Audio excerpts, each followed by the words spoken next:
اللہ اللہ اللہ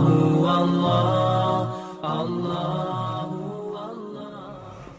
السلام علیکم ورحمۃ اللہ وبرکاتہ۔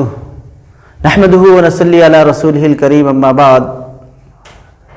محترم ناظرین اور سامعین کرام، شیخ سعدی رحمۃ اللہ علیہ ایک بہت بڑے فارسی کے ادیب اور صوفی گزرے ہیں۔ انہوں نے اپنی کتاب کے اندر ایک واقعہ لکھا ہے کہ ایک عابد صاحب تھے، یعنی عبادت گزار، زاہد، عابد گزار۔ ان کے دل کے اندر ایک دن شوق پیدا ہوا اللہ کی زیارت کا، اللہ کے دیدار کا اور اللہ کی ملاقات کا۔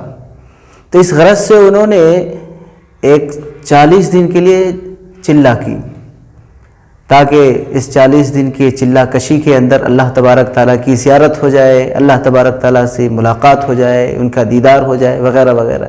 اس غرض سے انہوں نے 40 دن کے لیے ایک چلہ کشی کیا۔ 40 دن ابھی گزرے نہیں تھے، لگ بھگ 35 دن گزر چکے تھے۔ 36ویں رات کو انہوں نے ایک غیبی آواز سنی کہ اگر تم کو اپنی مراد پانی ہے تو تم فلاں بازار میں جاؤ، فلاں مارکیٹ میں جاؤ، جہاں تانبے کی بازار ہے، یعنی پیتل تانبے کے کاروبار ہوتے ہیں اور پیتل ساز لوگ ہیں، پیتل بنانے والے لوگ ہیں، تم وہاں جاؤ اور فلاں آدمی سے ملو، تمہاری مراد پوری ہو جائے گی۔ چنانچہ انہوں نے وقت سے پہلے ہی، وقت مقررہ سے پہلے ہی اس بازار کو گئے اور پھر تانبے کے بازار میں جس پتے پر غیبی آواز نے ان کو پتہ بتایا تھا، اس آواز کے پیچھے ہے کہ اس غیبی آواز نے جو پتہ بتایا تھا اس پتے پر پہنچنے کی کوشش کی۔ تو بہرحال تو بازار میں جا کر کے جب بازار گیا تو دیکھا انہوں نے کہ ایک عورت ہے جس کے ہاتھ میں ایک پیتل کی دیگچی ہے اور وہ ہر دکان پر جا رہی ہے اس کو فروخت کرنے کے لیے، اور پیتل ساز جو ہے وہ اس کو تولتا ہے۔ تولنے کے بعد اس کی قیمت بتاتا ہے کہ 4 درہم، جس کو آج 4 ریال کہہ لیں، کہ 4 درہم سے زیادہ نہیں دوں گا۔ اور وہ خاتون کہتی تھی، وہ بڑھیا کہتی تھی کہ نہیں، میں اس کو 6 ریال میں بیچوں گی، 6 درہم میں بیچوں گی، اس سے کم میں فروخت نہیں کرتی۔ اس طرح سے وہ کئی دکان پہ گزری، لیکن سب کوئی تول کے وہی دام بتاتا تھا کہ 4 درہم سے زیادہ میں نہیں دے سکتا۔ بہرحال اس طرح سے وہ ایک اور دکاندار کے پاس گئی جو بوڑھا تھا، بیچارہ اپنے کام میں مصروف تھا۔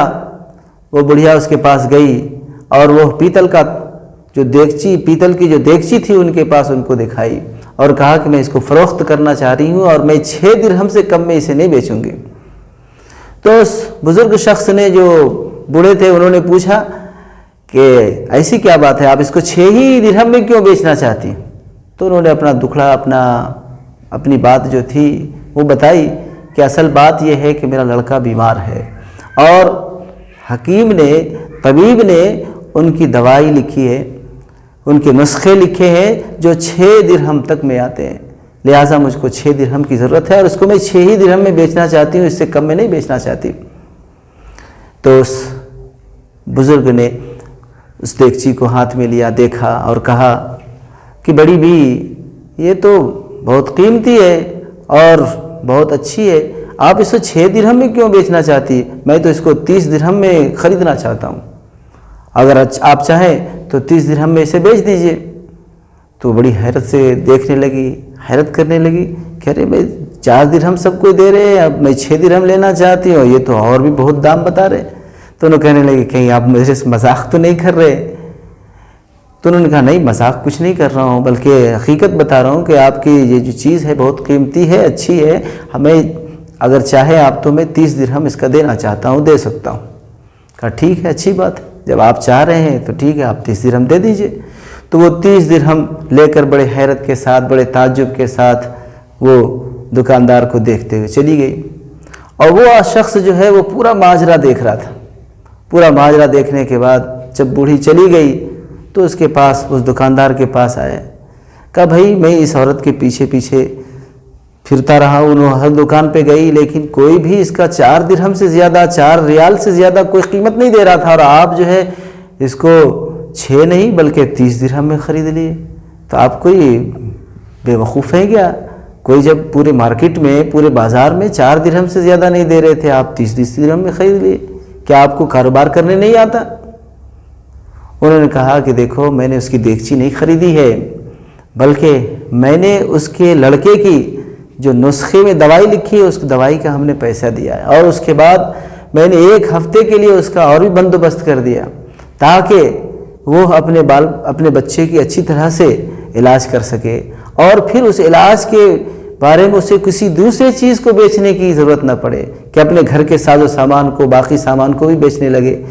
اس لیے میں نے اس کو اتنا پیسہ دیا تاکہ وہ 1 ہفتے تک بآسانی طور پر اپنے گھر کا خرچہ بھی نکال لے اور پھر اپنے بچے کا علاج بھی اچھی طرح سے کر سکے۔ اور دیکھو اصل یہی ہے کہ انسان ایک دوسرے کے کام آئے، کسی گرتے ہوئے کو سنبھالے، کسی کمزور کو تھامے، اس کے بازو کو پکڑ کے اٹھانے کی کوشش کرے۔ پھر ایک غیبی آواز وہیں پر آئی کہ دیکھو تم چلہ کشی کے ذریعے سے مجھے نہیں پا سکتے، اگر تم مجھ کو پانا چاہتے ہو تو اس طرح سے پاؤ، تم غریبوں کی اور گرے ہوئے لوگوں کی مدد کرو، ان کو اٹھانے کی کوشش کرو، تم جہاں اگر میرے کو پانا چاہتے ہو تو ایسے وقتوں میں اور اس طرح سے لوگوں کی تم امداد کرو گے، تم مجھے وہاں پاؤ گے۔ چنانچہ ایک حدیث میں بھی ہے، یہ مفہوم ہے، مسلم شریف کی حدیث ہے، کتاب البر والصلہ کے اندر ہے کہ اللہ تبارک تعالیٰ، حضرت ابو ہریرہ رضی اللہ تعالیٰ عنہ سے روایت ہے کہ اللہ تبارک تعالیٰ فرمائیں گے کل قیامت کے دن، اے ابن آدم میں بیمار پڑا لیکن تو نے میری عیادت نہیں کی، میں بھوکا ہوا تو نے مجھے کھانا نہیں کھلایا، میں پیاسا ہوا لیکن تم نے مجھے پانی نہیں پلایا۔ تو وہ بندہ کہے گا اللہ تبارک تعالیٰ آپ تو پورے جہاں کے مالک ہیں، آپ بیمار کیسے پڑ سکتے ہیں؟ آپ تو ہر چیز پر قادر ہیں، آپ عاجز نہیں ہیں، ناقص نہیں ہیں، تو آپ ہر چیز پر قادر، آپ بیمار کیسے پڑ سکتے ہیں؟ تو اللہ تبارک تعالیٰ اس بندے سے فرمائیں گے کہ فلاں بندہ بیمار تھا، اگر تو اس کی مجاز پرسی کے لیے جاتا، ان کی عیادت کرنے کے لیے جاتا تو مجھ کو وہاں پاتا، یعنی تجھ کو ثواب ملتا، میری رضا ملتی، میری خوشی ملتی۔ اس طرح سے فلاں بندہ تمہارے پاس کھانا طلب کرنے کے لیے آیا تھا لیکن تو نے اسے کھانا نہیں کھلایا، کھانا نہیں دیا، اگر تم اس کی ضرورت کو پوری کر دیتے، اس کو کھانا کھلا دیتے تو تم اس کا ثواب پاتے تھے، تم مجھے وہاں پاتے تھے۔